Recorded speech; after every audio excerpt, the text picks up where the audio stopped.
Good morning, good afternoon, good evening, wherever you are in the world. So we're going to look at the 12th house, the last house of the zodiac wheel today, roughly in the 10 o'clock position. Now, this house is naturally ruled by the last of the water signs, Pisces, and the planet Neptune. They're sensitive and dreamy.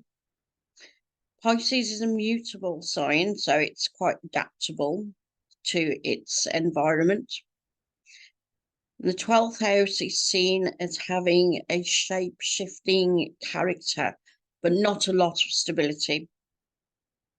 So it can show care or creativity, it can show escapism, enemies, and it's quite a fluid nature. So it keeps you on your toes, hence this house rules your feet. It's the final of the 4 cadent houses as well, along with the 3rd, 6th, and the 9th houses. And the cadent houses are the ones where you synthesize data. And in the case of the 12th house, it's done through invisible forces of influence. So the imagination, spiritual awareness, things like that. Now, the 12th house being the last house of the zodiac wheel, it's also about endings, where you look at what you've done or not done in life. As such, it relates to institutions such as hospitals, prisons, the armed services. These are all places where the end of life could occur. And also, if you think about it, the later years of life, the boundaries are quite fluid and slippery, which is exactly what the 12th house is as well. It's the realm of the subconscious, dreams, other dimensions, and spirituality. It's also your hidden strengths and weaknesses, successes and failures, mystery, secrets. These are all represented by this house. It's where you find your shadow side, things that you want to keep hidden. And it's also, as mentioned, it's an indication of spiritual matters. You're in a belief system and your imagination. So it's your quest for spirituality and a shared consciousness. It's this house that shows how you connect or how you can work with divinity or the divine. It's quite a creative house as well, and it can produce some really creative pieces of art if you're a creative person. And we're talking things like music, film, books, or pieces of artwork themselves, sculptures, paintings, things like that.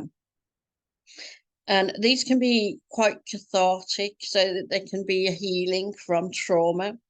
They can be inspired through the dream realm, or they can be inspired through meditation, hypnosis, or altered states, because drugs are also included in the 12th house. So it can be quite a treasure trove and a wonderland, but it can also be a place of escapism and addiction. It can be a place where you want to experience everything and anything, exploring without any limits, even things that aren't good for you, as I mentioned. So you could jump into destructive situations. You might actually be wanting to save another person, but you sacrifice yourself at the same time. So it's also the place of the martyr. And of also being codependent on other people. So you have to set boundaries in this house just in case the worst is to happen. So let's just have a look at a few other things with this house as well.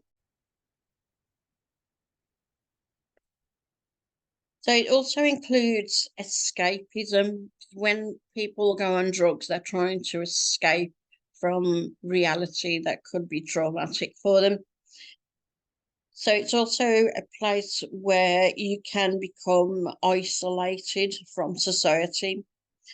And again, we can go back to the institutions like jails and hospitals, for instance, when we talk about isolation. It's also a place of surrender where you can find people who can actually help you on your spiritual journey.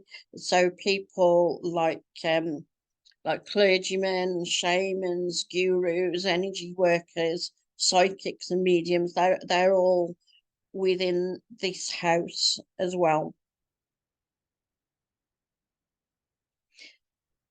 And going along that line, the 12th house can sometimes indicate things like guardian angels, but also those people on earth who could be classed as angels who can help you, like healers, mentors,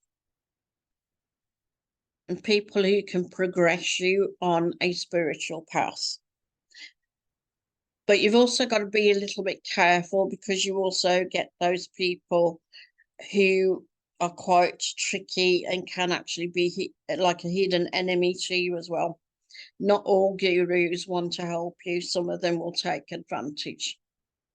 So that's something that you have to be careful of in the 12th house. It can be the home of being too gullible or too trusting. So you've definitely got to take off the rose-coloured glasses in the 12th house, and you've got to be very aware of what's around you and put those boundaries in place. But that concludes the last of the zodiac wheel then. 12th house. Let me know what you think about this house down below. It is quite an interesting house to cover, I think. As I say, put your comments down below. Don't forget to click like and subscribe.